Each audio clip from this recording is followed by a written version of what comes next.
Silence sur le plateau. Stop la bande, stop la bande. Moteur.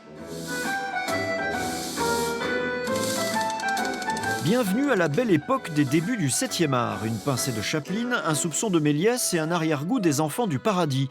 La dernière invention du parc d'attractions vendéen est un joyeux pot pourri de références cinématographiques et aussi un classique du théâtre dans le théâtre, ou plutôt du film dans le film, comme l'explique son producteur et réalisateur. On entre dans un studio de tournage et non pas dans une salle de spectacle. Et on nous explique, les personnages nous expliquent que nous sommes là à titre tout à fait exceptionnel, invités sur un tournage. On va assister à la fabrication d'un film en direct. Monsieur, notre étoile Garance est prête et le Mime Mimosa a terminé ses échauffements. Bien. On ne sait plus si on est en train d'assister à la coulisse du film, à sa fabrication, ou bien si on est vraiment dans le film. Et en vérité, on traverse l'écran pour entrer dans le film. Le Mime et l'étoile est une classique love story entre Mimosa, un mime tzigane et une star de l'écran, Garance.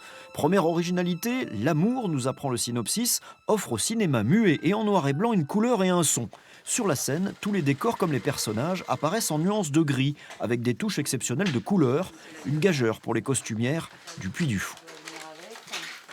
Il fallait jouer vraiment sur des contrastes de gris pour avoir des effets de vêtements différents, que chaque personnage n'ait pas le même résultat. Et ensuite, on a des modèles où on les a en couleur et on a le même modèle en noir et blanc. Nous avons Mimosa, donc le personnage principal, qui a une apparition en couleur et une apparition en gris, enfin en noir et blanc. Du coup, il a fallu qu'on arrive à faire tisser un tissu dans les deux couleurs. Seconde originalité du spectacle, son dispositif scénographique qui imite le travelling d'une caméra. Pendant les 25 minutes de la représentation, l'action défile littéralement sous les yeux des spectateurs. Le spectateur va prendre la place de la caméra. Donc on va faire un travelling qu'on appelle inversé, c'est-à-dire que la tribune ne bouge pas, les spectateurs sont fixes, tout le reste va se dérouler devant leurs yeux, donc on fait bouger un décor monumental et les acteurs, eux, vont faire semblant de marcher dans une rue, donc grâce à des procédés techniques de tapis roulant, de choses comme ça. Voilà, donc tout l'enjeu du spectacle, il est de faire croire au spectateur que c'est lui qui bouge alors que c'est l'inverse.